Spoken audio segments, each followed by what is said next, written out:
Bapa dan Putra dan Roh Kudus. Amin. Allah yang penuh kasih, hari ini seorang buta disembuhkan Yesus. Dan orang buta itu berseru, Yesus anak Daud, kasihanilah aku. Yesus anak Daud, kasihanilah aku. Meski ia tidak melihat, tetapi dia percaya dan beriman kepada Yesus yang ia dengar di sekitar di Yeriko. Berkat Tuhan supaya mata hati kita, mata hati Anda semua dicelikan oleh Yesus.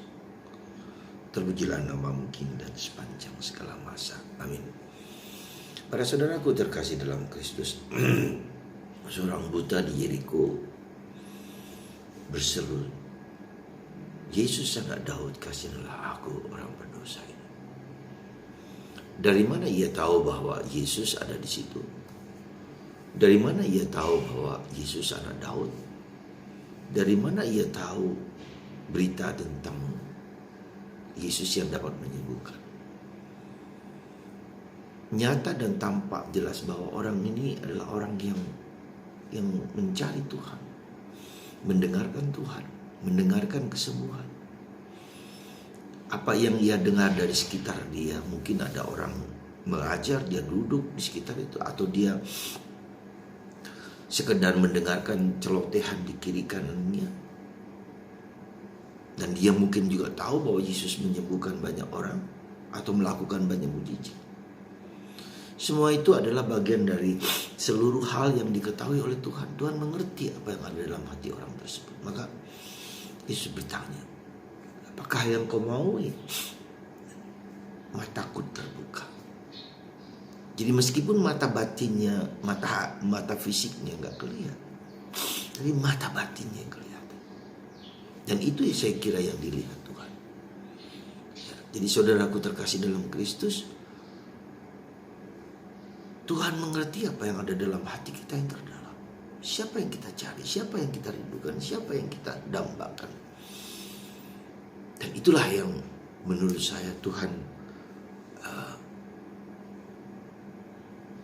menyembuhkan orang itu. Membebaskan orang itu dari belenggu ketidakmampuan melihat.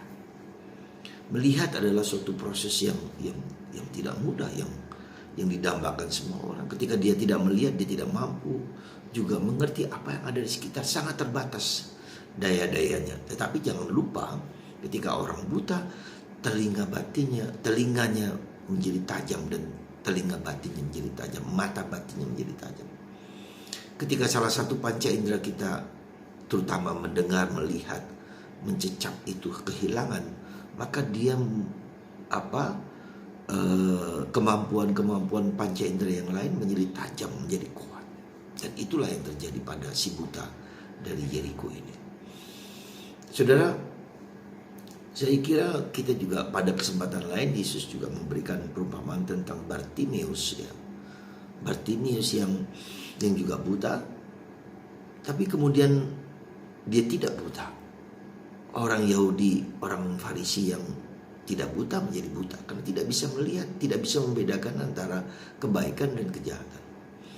Dan itulah yang saya kira yang paling penting di dalam hidup kita yang kedua, Pak. Bukan hanya fisik kita yang harus kita garap, kita olah, dan kita katakanlah menjadi PK. Tetapi mata batin kita, panca indera batin kita yang harus kita sadari bahwa Tuhan bekerja, melihat, merasakan apa yang sesungguhnya Ia nyatakan dalam diri kita, bukan hanya secara fisik kelihatan, secara nyata yang bisa dipegang, bisa direngkuh, bisa didengar, bisa dilihat, bisa dicecap. Bukan hanya itu, tetapi batin. Dan ini perjuangan yang bukan yang gampang. Sekali lagi, bukan yang gampang. Kita semua harus melatih itu. Melatih bagaimana kita mendengarkan.